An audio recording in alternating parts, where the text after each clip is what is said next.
Muslims around the world often point to prophecy as evidence that Muhammad was a true prophet. You've probably heard some of the claims. Muhammad predicted skyscrapers. Muhammad predicted Arabia becoming green. Muhammad predicted world events. Muhammad predicted the future. And for many people, those claims sound convincing. But here's the question. What actually counts as prophecy? If a statement is vague enough to fit many outcomes, is that prophecy? If people reinterpret a statement centuries later after events happen, is that prophecy? And if we compare Jesus and Muhammad by the same standard, who actually demonstrates prophetic authority? Because Christianity and Islam approach prophecy very differently. Jesus does not simply make isolated predictions. His entire identity is tied to fulfillment, to covenant history, to the cross, to resurrection. So in this video, we're going to examine some of the most common prophecy claims surrounding Muhammad. Not emotionally, not through insults, but historically, and by the same standard we would apply to anyone else.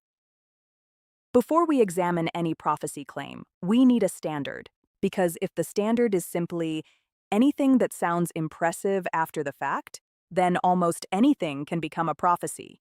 So what would make a prophecy genuinely convincing? First, clarity. A real prophecy should mean something identifiable, not something so broad that people can endlessly reinterpret it. Second, specificity. The more vague a statement becomes, the easier it is to force connections later. Third, timing. Was the statement actually preserved before the event? Or was it written down generations later? Fourth, verifiability. Can the claim actually be examined historically? And fifth, consistency. Does the prophetic system remain coherent? Or do successful-sounding claims exist alongside unresolved tensions and reinterpretation? These standards matter. Because prophecy is not just about sounding mysterious. It's supposed to demonstrate divine knowledge. Probably the most famous Islamic prophecy claim today is the Skyscraper Prophecy. The narration appears in Sahih Muslim. The hadith describes barefoot shepherds competing in the construction of tall buildings. And when people look at modern Gulf cities like Dubai, it feels compelling. Because historically, Arabia was not associated with massive urban skyscrapers. And to be fair, the unusual part is not simply that people build tall structures. It's that the narration connects monumental building projects with poor desert people who historically were not associated with that kind of architecture. That's why many Muslims find this persuasive. But emotional impact and prophetic proof are not necessarily the same thing. The first issue is specificity. The prophecy does not mention Dubai, the UAE, oil wealth, modern engineering, steel skyscrapers, a timeline. It simply describes people competing in tall buildings. And throughout history, civilizations have always competed through architecture. The pyramids, Roman monuments, cathedrals, towers. Massive structures are not unique to modernity. Second, the language appears within broader apocalyptic material.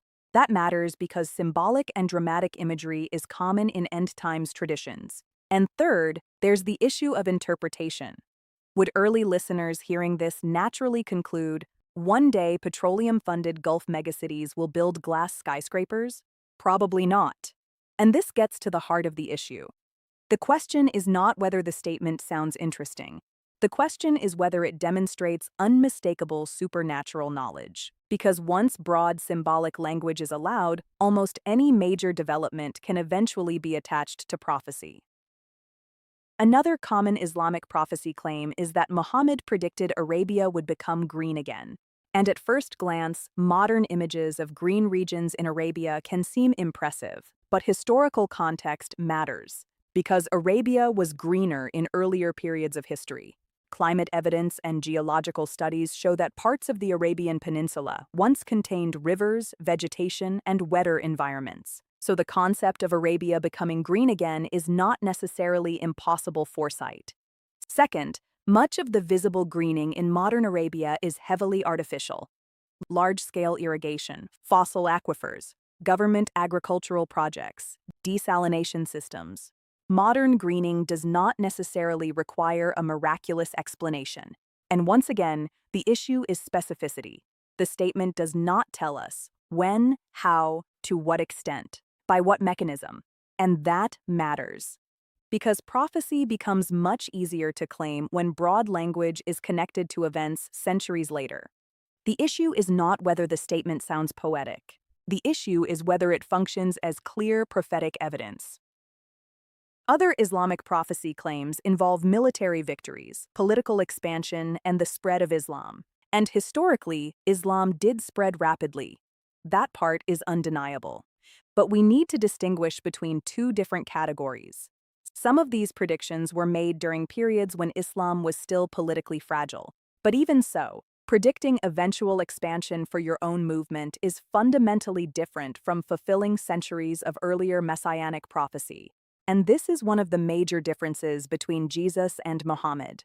Muhammad's prophetic claims are often tied to political expansion, military success, conquest, end time signs. Jesus' prophetic identity is fundamentally different. Jesus repeatedly points toward suffering, rejection, death, resurrection, fulfillment of earlier scripture. And this is important, because Christianity does not ultimately stand or fall on whether Christians can reinterpret vague statements into modern events. Christianity stands or falls on a central historical claim that Jesus died, was buried, and rose again. That is the center, not symbolic reinterpretation centuries later. Now we come to a major issue that is often ignored in modern prophecy discussions.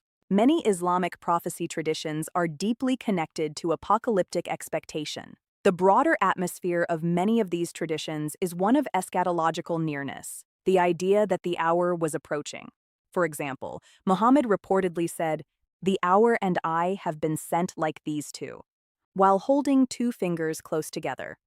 Now, to be fair, Muslims debate how these traditions should be interpreted, and we should not exaggerate the claim. But this creates an important tension, because many modern prophecy arguments isolate successful-sounding statements while separating them from the larger apocalyptic framework surrounding them.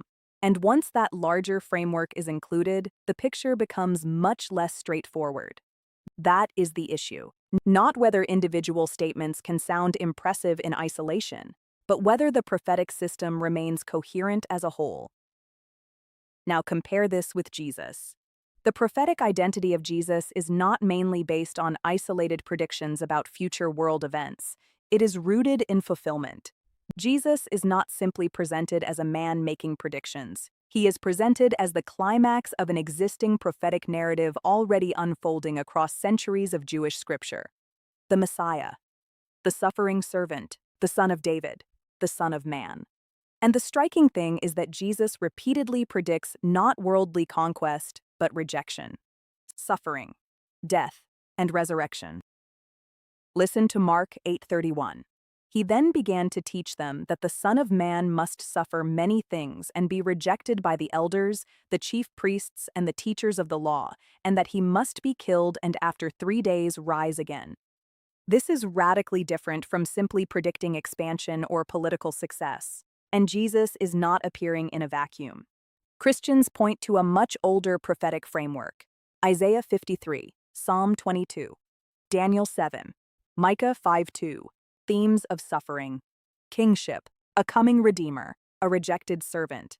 And whether someone ultimately accepts Christianity or not, the structure is fundamentally different. This is not merely, "Here's a vague statement that people connected to modern events later." This is a claim that Jesus fulfills an existing covenant narrative already embedded in earlier scripture, and at the center of it all is the resurrection, because Christianity ultimately makes a historical claim that can be examined. Jesus was crucified, buried, and according to the earliest Christian witnesses, raised from the dead. That is the foundation.